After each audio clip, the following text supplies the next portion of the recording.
Hello दोस्तों, स्वागत है आप सभी लोगों का लेट्स पढ़ो पर। मैं प्रवीण सिंह राव आप सभी लोगों के साथ में इस वीडियो में इन्वेस्टिगेटर एग्जाम के सिलेबस के अकॉर्डिंग स्टैटिक्स के अंतर्गत दिए गए टॉपिक इंडेक्स नंबर, जिसे हिंदी में सूचकांक कहते हैं, उसके बारे में बात करने वाला हूं। ठीक है दोस्तों, सूचकांक के बारे में जैसा कि हमने फर्स्ट क्लास में पढ़ा था कि सूचकांकों के बारे में जो कार्ली है नामक सांख्यिकीय ने जो है इसकी खोज की थी 1764 में, इटली के रहने वाले थे। और इसका जो प्रभाविकशाला यानी प्रभाव के रूप में इसे प्रभावशाली ढंग से बहुत ही ज़्यादा व्यापक क्षेत्र में इसका उपयोग जो है वो गुस्टवा कैसल ने किया था। इसके अलावा फिर मैंने आपको सूचकांकों की जो अलग अलग डेफिनेशन है, जैसे कि हॉरेज सेक्रेट्स क्या कहते हैं, बेसेल एंड बिलेट क्या कहते हैं, उसके बारे में बताया था। फिर इसकी जो कुछ विशिष्ट विशेषताएं हैं, जैसे कि इसे एक क्या कहा जाता है, विशिष्ट माध्य कहा जाता है, इसे सापेक्ष माप कहा जाता है, यह एक तुलना का आधार है और इसका व्यापक क्षेत्रों में उपयोग हो रहा है। फिर इसके महत्वों के बारे में बताया था, तो इसके महत्वों में सबसे पहला, जटिल समकों को यह क्या करता है, सरल बना देता है। सेकंड, नीति निर्धारण में यह सहायक है। तुलनात्मक अध्ययन में यह सहायक है। भावी प्रवृत्तियों का यह सूचक है। मुद्रा के मूल्य का मापक भी कौन है, सूचकांक है। उपभोक्ता मूल्य सूचकांकों का प्रयोग होता है। उत्पादन सूचकांकों का प्रयोग होता है। राष्ट्रीय आय मापन में इसका प्रयोग होता है। ये सभी चीजें किस प्रकार से कैसे काम करती है वो मैं पहले बता चुका हूँ। ठीक है दोस्तों, उसके बाद में मैंने पढ़ाया था आप लोगों को कि सूचकांक कितने प्रकार के हैं। तो सूचकांक जो है दोस्तों कितने प्रकार के थे, 4 प्रकार के। अब 4 प्रकार के कौन कौन से थे, तो पहला था कीमत मूल्य यानी कि प्राइस इंडेक्स नंबर जो है उसके बारे में। फिर परिमाणात्मक सूचकांक के बारे में बताया था मैंने। मूल्य यानी वैल्यू इंडेक्स नंबर के बारे में बताया था। विशिष्ट उद्देश्य सूचकांकों के बारे में बताया था, स्पेसिफिक पर्पस इंडेक्स नंबर के बारे में। और जो सूचकांक है उनकी क्या क्या सीमाएं हैं, जैसे कि पूर्ण शुद्धता का उसके अंतर्गत अभाव रहता है, अनुमान मात्र ये होता है, अनुचित प्रयोग किया जा सकता है इसका, प्रयुक्त माध्य की जो है इसमें सीमाएं होती है, गुणात्मक परिवर्तनों के समावेश का इसमें अभाव रहता है। और इसके अन्य सीमाओं में भी मैंने आप लोगों को बताया था कि इसमें पक्षपात वगैरह किया जा सकता है। अब हम आज पढ़ने वाले हैं कि जब सूचकांकों का कंस्ट्रक्शन किया जाता है, जब सूचकांकों की रचना की जाती है, तब कौन कौन सी समस्याएं जो है हमारे सामने आती है, उन समस्याओं के बारे में हम पढ़ने वाले हैं। ठीक है दोस्तों, तो देखिए सूचकांकों की समस्याएं, सूचकांकों की रचना को लेकर के जो समस्याएं हैं उनके बारे में बात करते हैं। सबसे पहली जो समस्या आती है हमारे सामने वह आती है सूचकांकों का उद्देश्य। हम जो है किस उद्देश्य के लिए सूचकांक तैयार कर रहे हैं, क्योंकि एक सूचकांक सभी उद्देश्यों की पूर्ति नहीं कर सकता है, इसलिए हमें जो है सूचकांकों का स्पेसिफिक एक उद्देश्य लेकर के बनाया जाता है। नेक्स्ट, वस्तुओं का प्रतिचयन। आप जो है जो भी आप आइटम्स है उसके अंतर्गत सिलेक्शन कर रहे हैं उसका वो किस बेस पर कर रहे हो। अब वो क्या आपके उस सिलेक्शन के बाद वह उद्देश्य की ओर आप बढ़ रहे हो। जिस प्रकार से अगर आप लोग तैयारी इन्वेस्टिगेटर एग्जाम की कर रहे हो और अगर आप कल को उठ करके स्टैटिक्स में पीएचडी करने बैठ जाओ, तो क्या आपका सिलेक्शन, आप सिलेक्शन की ओर बढ़ रहे हैं? तो बिल्कुल नहीं, क्योंकि हमें किसी भी पर्टिकुलर सब्जेक्ट में पीएचडी नहीं करनी होती है। अगर हमें एग्जाम केवल क्वालिफाई करना है तो हमें केवल क्या करना होता है, एग्जाम क्वालिफाई करने के लिए हमें केवल और केवल उसके बारे में जो सिलेबस में दे रखा है वो पढ़ना होता है। तो वस्तुओं का प्रतिचयन, आप वस्तुओं का सिलेक्शन जो है वो सही करिए, तभी आप जो है अपने उद्देश्य की ओर बढ़ेंगे। ठीक है, नेक्स्ट आता है हमारा मूल्य उद्धरण। मूल्य उद्धरण यानी कि आप कह सकते हैं प्राइस कोटेशन। अब प्राइस कोटेशन जो होता है दोस्तों, उसके बारे में बात करें तो प्राइस कोटेशन जो होते हैं वो अलग अलग प्रकार के होते हैं। जैसे कि एक होता है थोक अथवा फुटकर मूल्य, ठीक है। एक होता है मूल्यों को व्यक्त करने के जो अलग अलग स्वरूप होते हैं, जैसे कि मुद्रा मूल्य और परिमाण मूल्य। अब ये सब जो है ये मूल्यों का उद्धरण यानी प्राइस कोटेशन किस प्रकार से हो रहा है। अब देखिए, थोक अथवा फुटकर मूल्य के अंतर्गत क्या होता है, इसके बारे में हम जो अभी जब मूल्य उद्धरण को पर्टिकुलर पढ़ेंगे यानी प्राइस कोटेशन को जब पढ़ेंगे तब मैं बताऊंगा, अभी केवल हम समस्याएं गिन रहे हैं। नेक्स्ट समस्या आती है दोस्तों आप लोगों के कि आधार वर्ष का चयन। आधार वर्ष का चयन यानी बेस ईयर जो आप ले रहे हो वो किस बेस पर ले रहे हो। क्या आपकी उस ईयर में आपका जन्म हुआ इसलिए आपने उसको ले लिया, या उस ईयर में आपके फादर का डेट ऑफ बर्थ है इसलिए आपने ले लिया, तो वो किस बेस पर आप ले रहे हो। ऐसा नहीं कि आप पक्षपात करें, जो भी आधार वर्ष ले रहे हैं आप, जो भी बेस ईयर ले रहे हैं, वो एक आपकी जितना भी उद्देश्य, आपका जो जो उद्देश्य है उन्हें कंप्लीट करने वाला होना चाहिए। ये बात भी आपको समझ में आनी चाहिए। ठीक है, नेक्स्ट होता है औसत का चयन। आप जो एवरेज वैल्यू को जब आप सिलेक्शन करते हो तो वो एवरेज वैल्यू ऐसी होनी चाहिए कि वो आपके लिए काम की हो। ऐसा ना हो कि वो एवरेज वैल्यू आप लोगों के लिए जो है आपके उद्देश्य की ओर नहीं बढ़ रही हो, आपको उससे जो है या तो आपकी कैलकुलेशन डिफिकल्ट हो रही है, तब आपका जो औसत है वो औसत चयन आपने गलत तरीके से करा। ये बात भी आपको समझनी चाहिए, ठीक है। नेक्स्ट आता है दोस्तों भारांकन की रीति। भारांकन की रीति से तात्पर्य है दोस्तों कि जो आप मोड ऑफ वेटिंग होता है उसके बारे में, आप वेटिंग जो ले रहे हैं, भार ले रहे हैं, वो किस बेस पे, किस रीति के अनुसार ले रहे हैं, इसके बारे में भी हमें पता होना जरूरी है, ठीक है। तो अब हम सबसे पहले पढ़ेंगे सूचकांकों का उद्देश्य। तो सूचकांकों का उद्देश्य किस बात पे डिपेंड करता है और ये किसके लिए होता है, इसके बारे में बात करते हैं एक एक पॉइंट की। जिस पॉइंट के बारे में लिखवाना होगा मैं आगे नेक्स्ट पेज पे लिखवा दूंगा। तो मूल्यों का सूचकांकों का उद्देश्य, देखिए सूचकांकों का उद्देश्य के बारे में बात करें तो सबसे पहली जो सूचकांकों को जब आप चयन कर रहे हो, जब आप उसका कंस्ट्रक्शन कर रहे हो, तो जो आपके सामने समस्या आती है, सबसे पहली समस्या वह यही है कि आपका उद्देश्य क्या है। तो आपको यहाँ केवल एक बात याद रखनी है कि सबसे पहली समस्या आपके सामने क्या आएगी, सूचकांकों का उद्देश्य। और दूसरी समस्या ये आएगी कि आप जो सूचकांकों का उद्देश्य लेकर के चल रहे हो, उस उद्देश्य के बेस पर ही आपको सूचकांकों का चयन करना है, क्योंकि एक ही सूचकांक सभी उद्देश्यों को पूरा नहीं कर सकता। बात समझ में आई? चलिए नेक्स्ट आता है वस्तुओं का प्रतिचयन। तो वस्तुओं का प्रतिचयन यानी सिलेक्शन ऑफ आइटम्स जो कर रहे हो, उसके संबंध में आपको कौन कौन से बिंदु याद रखने हैं। तो सबसे पहला बिंदु इसके अंतर्गत जो याद रखने वाला है, देखिए मैं 2.1 करके लिखवाऊंगा।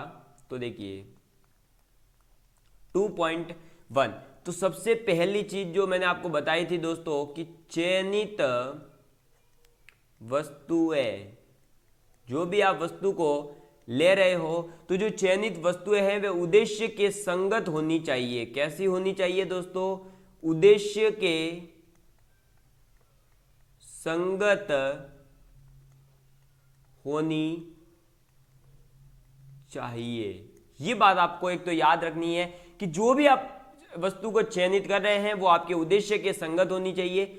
2.2 यानी कि वस्तुओं के जो चयन कर रहे हैं उसी के अंतर्गत दूसरा पॉइंट आपको क्या जो है याद रखना है, वो ये है कि आपको स्पष्ट पहचान होनी चाहिए। आपको पहले पता होना चाहिए कि भाई आप किस उद्देश्य को लेकर के जो चल रहे हो उसके लिए कौन सी वस्तु आपके काम की है। आपको अगर यही नहीं पता कि भाई 2 और 4 में क्या डिफरेंस है, और आप जो है चल रहे हो ये मान के कि आपको 4 के गुणज लेने हैं, सपोज करिए, तो 4 के गुणज में आपको पहले क्लियर पता होना चाहिए कि 4 क्या है, दूसरा बात गुणज क्या होते हैं और 4 के गुणज क्या है। 3 बातें पता होगी, स्पष्ट पहचान होनी चाहिए, तब आप ले सकते हो। अगर मैंने आपको 6-7 संख्या दे दूँ और फिर आपको यही नहीं पता 4 क्या है, तो पहले तो भाई 4 का पता हो, ठीक है। तो मतलब आपके पास स्पष्ट पहचान हो। क्या हो दोस्तों?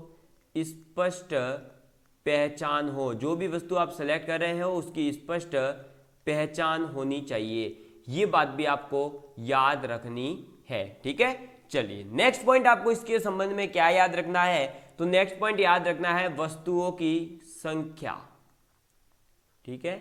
क्या याद रखना है? वस्तुओं की संख्या। अब वस्तुओं की संख्या से क्या तात्पर्य है सर? तो भाई वस्तुओं की संख्या से मतलब है कि आप जो सूचकांक जितना ले रहे हो, अब जितनी ज्यादा वस्तु आप सिलेक्ट करोगे, सीधी सी बात है। देखिए एक क्लास है, मान लीजिए क्या है दोस्तों, ये आपकी कोई क्लास है। इस क्लास के अंतर्गत एक तो 50 बच्चे हैं। अब आपने जो सिलेक्शन करा वो 2 तरीके से करा। एक जगह तो आपने क्या करा, इस क्लास में से केवल 10 बच्चे लिए हैं, जबकि एक क्लास में आपने क्या करा, जो है 20 बच्चे ले लिए, ठीक है। और सपोज करिए तीसरा सिलेक्शन और कर लिया जिसमें आपने 2 बच्चे ले लिए, ठीक है। तो देखो वस्तुओं का चयन जो है आपने कितना करा, देखो 2 करा, 10 करा, 20 करा। तो यहां याद रखना कि वस्तुओं की संख्या जितनी होगी उतना ही अधिक विश्वसनीय होता जाएगा आपका सूचकांकों का जो इंडेक्स नंबर जो तैयार हो रहा है वो उतना ही ज्यादा विश्वसनीय होगा। ये बात आपको समझनी है, क्योंकि मैंने आपको पीछे बताया है कि सूचकांक नंबर क्या होते हैं।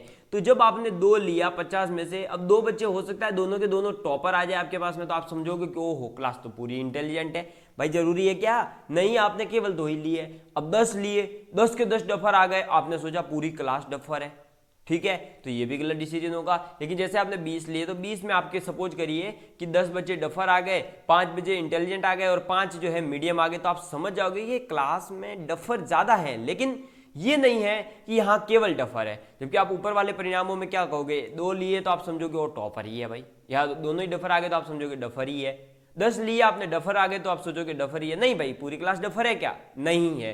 तो ये बात आपको समझ में आनी चाहिए। यही मैं समझाना चाहता हूं कि वस्तुओं का चयन जो आप कर रहे हो वो वस्तुओं की संख्या भी ज्यादा होनी चाहिए। उससे क्या होता है कि आपको इंडेक्स नंबर अधिक विश्वसनीय प्राप्त होता है। ठीक है, तो ये हुई हमारा सेकंड पॉइंट। अब आता है हमारा थर्ड पॉइंट, मूल्य उद्धरण यानी कि प्राइस कोटेशन को लेकर के। प्राइस कोटेशन क्या कहते हैं, प्राइस कोटेशन क्या होता है, इसके बारे में बात करेंगे। तो अब आप लिखेंगे 3.1 करके। ठीक है, तो 3.1। अब देखिए 3.1 बिंदु के अंतर्गत हम लिखेंगे तो सबसे पहला जो आपको याद रखना है कि मूल्य उद्धरण क्या होता है। तो सूचकांकों के निर्माण में किस प्रकार के उद्धरण का प्रयोग किया जाएगा, वे किस रूप में होंगे, वे कहां से उपलब्ध होंगे, ये सभी हमारे सामने समस्या होती है। कि हमारे पास में समस्या क्या आ जाती है कि हम जब सूचकांकों का निर्माण कर रहे हैं तो वस्तुओं का उद्धरण जो मूल्य उद्धरण है वो हम कहां से प्रयोग करेंगे, किस रूप में उपयोग करेंगे, कहां से उपलब्ध होगा हमारे पास, यही सब हमारी क्या है समस्याएं हो जाती है। ये बात भी आपको समझनी है। अब इसके अंतर्गत देखिए कुछ इंपॉर्टेंट तथ्य है, जैसे कि पहला है थोक मूल्य या फुटकर मूल्य, उसके बारे में समझते हैं हम। तो लिखिएगा थोक या फुटकर मूल्य। अब देखिए थोक या फुटकर मूल्य क्या कहता है। तो थोक या फुटकर मूल्य जो हमें दोस्तों समझ में आता है इस बात से, वो हमें समझना है। देखिए थोक या फुटकर मूल्य, सूचकांकों के निर्माण में हमें क्या करना होता है दोस्तों, थोक मूल्य का प्रयोग किया जाता है। थोक मूल्य मतलब आप समझ सकते हो कि बल्क वैल्यूज जो होती है, एक साथ हम जो बहुत सारी वस्तुओं का एक साथ थोक में लेते हैं ना, थोक मतलब एक अधिक संख्या में लेने का तात्पर्य यही है। ठीक है, तो थोक का मतलब हम जब सूचकांकों का निर्माण कर रहे हैं तो हम थोक मूल्य का प्रयोग करते हैं। लेकिन अगर हम जो दोस्तों व्यवहारिक दृष्टि से देखें तो थोक मूल्य अधिक प्रयुक्त होते हैं, क्योंकि फुटकर मूल्यों की तुलना में इनमें जो है परिवर्तन कम होते हैं तथा विभिन्न स्थानों पर थोक मूल्यों की अपेक्षाकृत अंतर की मात्रा कम होती है। देखिए बात क्या थी, क्या समझ में आया, नहीं आया, मुझे पता है ये मैंने डेफिनेशन बोल ली है लेकिन आपको समझ नहीं आएगी। मैं अब समझाता हूँ कि एक एक बात। थोक या फुटकर मूल्य, थोक या फुटकर मूल्य से तात्पर्य केवल और कितना है कि थोक में तो आपने क्या करा, ज्यादा वस्तुएं ले ली, फुटकर में आपने क्या करा, एक दो वस्तुएं ली। अब देखिए जो थोक मूल्य होते हैं दोस्तों वो अधिक उपयोगी होते हैं व्यवहारिक दृष्टि से अगर हम देखें तो, जबकि फुटकर मूल्य जो होते हैं वो इसकी तुलना में परिवर्तन इनमें कम होता है। और जैसे जैसे हम स्थानों पर थोक मूल्यों में जो परिवर्तन आता है वो अपेक्षाकृत क्या आता है, कम आता है, जबकि फुटकर मूल्यों में प्राइस ज़्यादा जो है वेरिएशन आता रहता है। ये किस बेस पर हुआ, सीधा से एक दुकानदार की बात समझिएगा। एक दुकानदार है जो कि क्या कर रहा है, सीधा कंपनी से प्रोडक्ट ले रहा है, कंपनी से सीधा क्या कर रहा है, प्रोडक्ट उठा रहा है। और एक दुकानदार है जो कि कंपनी से कहीं और आया और उस दुकान वाले से उस दुकान वाले ने लिया। तो बताइए प्राइस की वैल्यू का जो वेरिएशन होगा वो ज़्यादा कहाँ होगा, तो वह वहीं पर। देखिए मैं बता देता हूँ, ये हमारी एक कंपनी है, यहाँ से एक तो ये फर्स्ट दुकान वाला है जिसने डायरेक्ट प्रोडक्ट लिया, जबकि क्या हुआ एक था और इसी की तरह फर्स्ट दुकान वाला वो क्या करता था, प्रोडक्ट खरीदता था, फिर एक सेकंड दुकान वाले को देता था, फिर ये सेकंड दुकान वाला किसको देता था, थर्ड दुकान वाले को देता था। ये बात है और कुछ ज़्यादा नहीं है। तो बताइए कि कंपनी वाला जो वैल्यूज देगा, कंपनी वाला जिस रेट से जो है प्रोडक्ट प्रोवाइड करवाएगा वो कहाँ सबसे कम होगा, तो कंपनी जो है इसे देगी ना, मान लो 10 रुपये में दे रही है, ये क्या करेगा, इसी वस्तु को 11 रुपये में देगा, यही क्या करेगा, इसे 12 रुपये में देगा, जबकि यहाँ क्या होगा, केवल 10 रुपये में।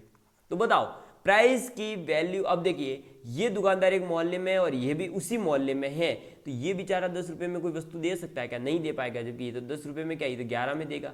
तो बताइए ऑटोमेटिकली दुकान किसकी अच्छी चलेगी, इसकी। इसीलिए जो मॉल वगैरह होते हैं, जो डीमार्ट वगैरह, जो बड़ी बड़ी जो आपने देखा होगा शॉपिंग मॉल्स है, वहाँ पर प्रोडक्ट सस्ता मिलता है। उसका रीजन यही है, वो डायरेक्ट कंपनी से उठाते तो वो सस्ता दे सकते हैं, और बल्क में उठाते तो और भी सस्ता दे देते हैं। ये बात समझिएगा। तो यही है थोक अथवा फुटकर मूल्य। और इससे क्या होता है, फिर सूचकांकों के अंतर्गत जब आप इसका उपयोग करते हैं तो वो वेरिएशन ला देता है। ठीक है, तो थोक या फुटकर मूल्य समझ में आ गया।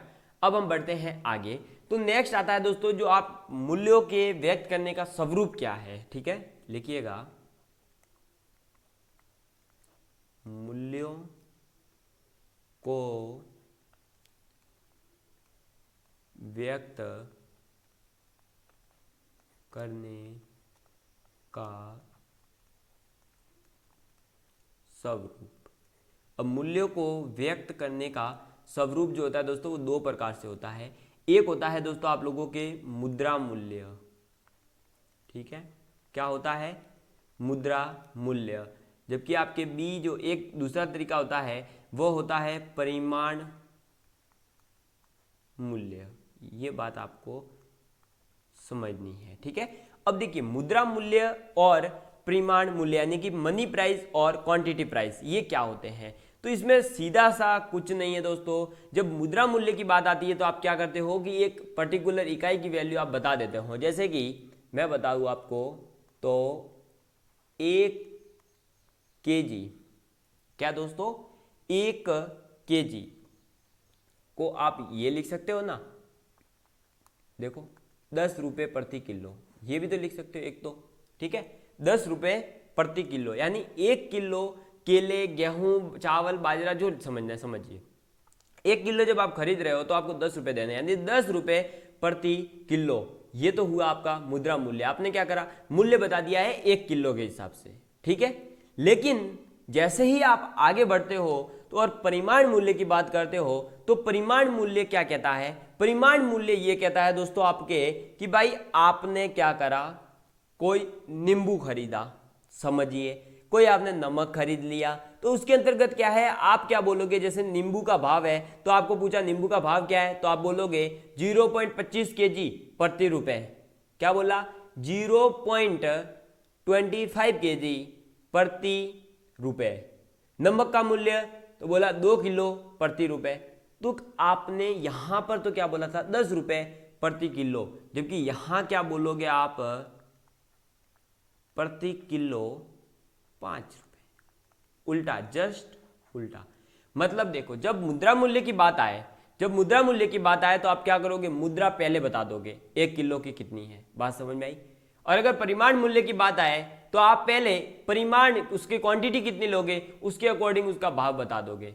ये सीधा सा मतलब आप दुकानदार के पास गए, आप जाकर के क्या बोलते हो, 1 किलो गेहूं का क्या भाव है, यही बोलते हो।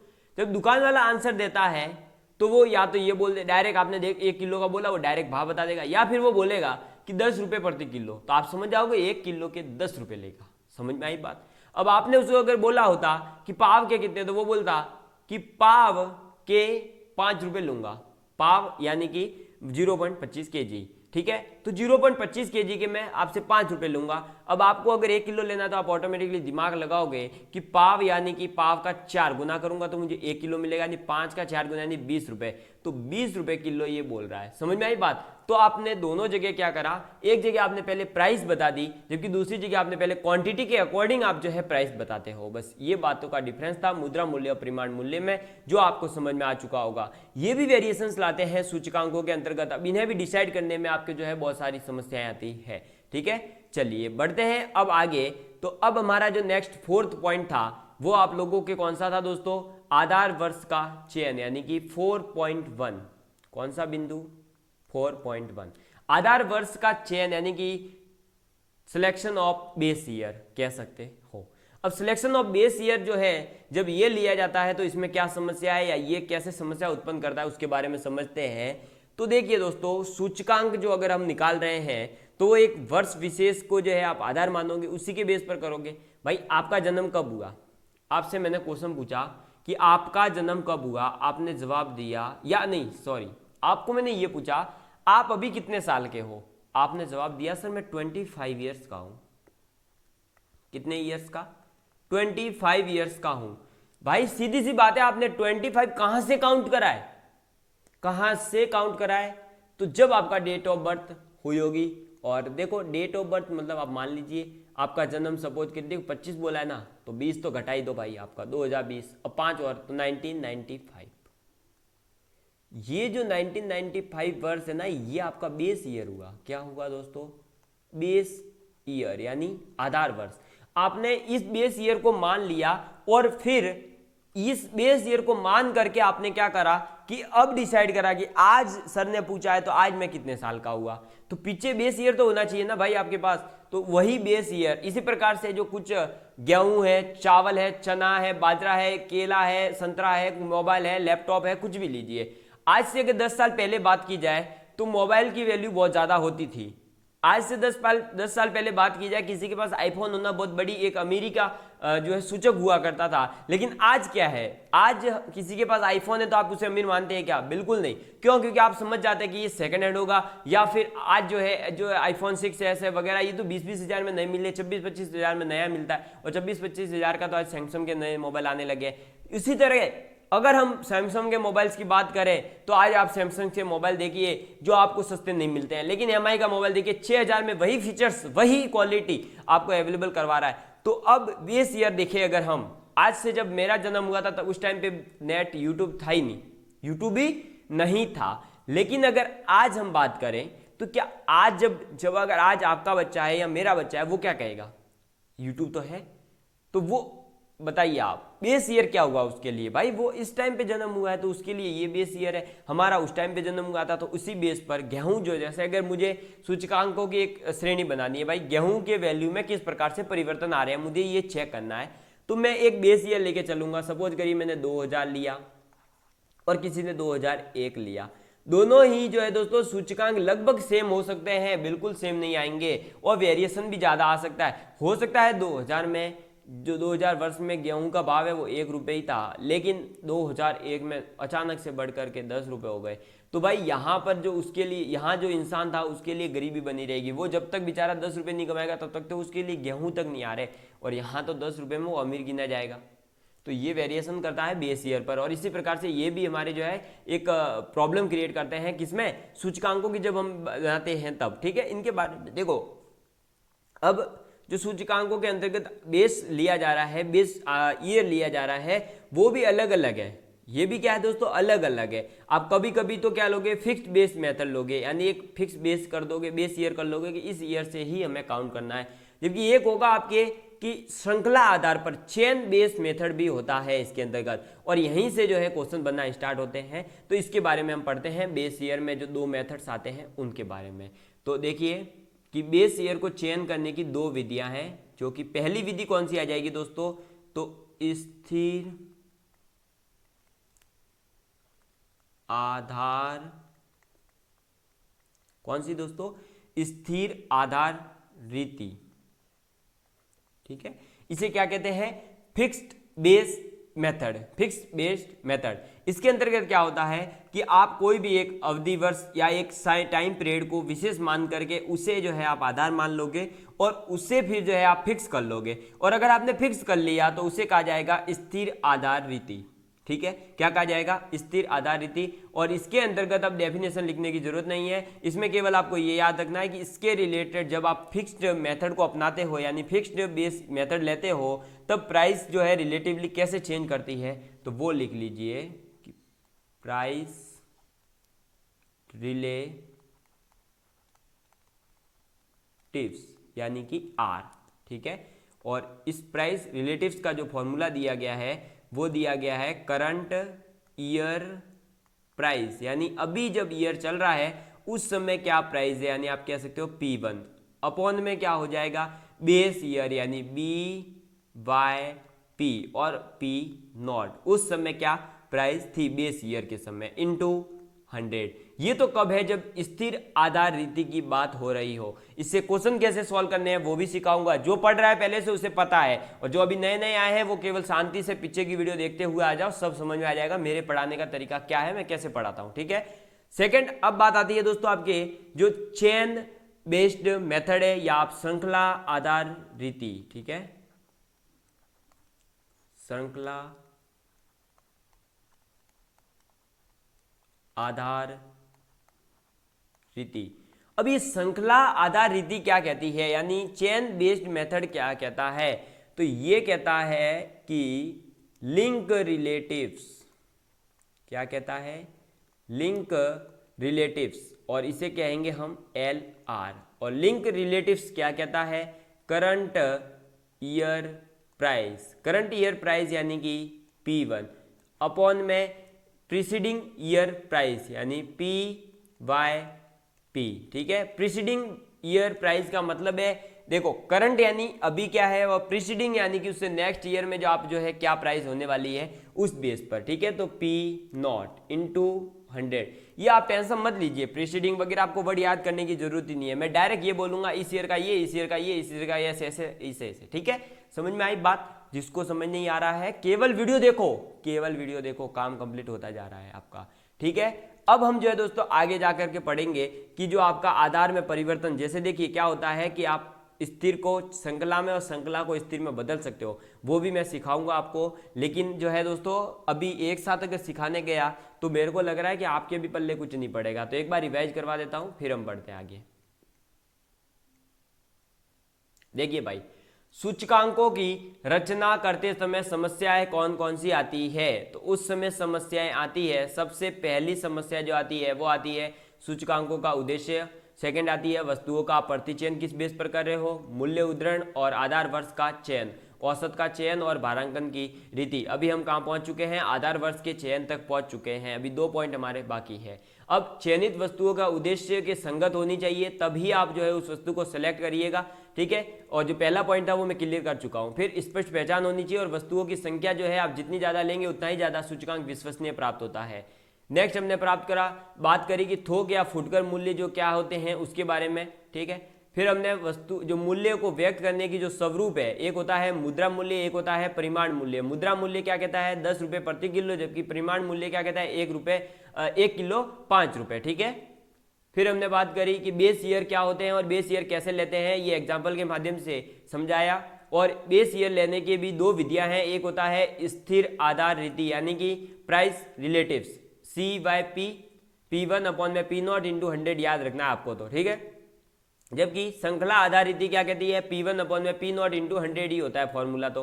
ठीक है, दोनों में कॉमन क्या है CYP, बस फर्क इतना है कि वहां BYP आता है जहां पे फिक्स्ड एक होगा, जबकि प्रीसीडिंग यानी कि आपको जो है मैं बता दूंगा कि पीछे वाला ये जो था वो कैसे लेते हैं, क्या करते हैं। बात समझ में आई?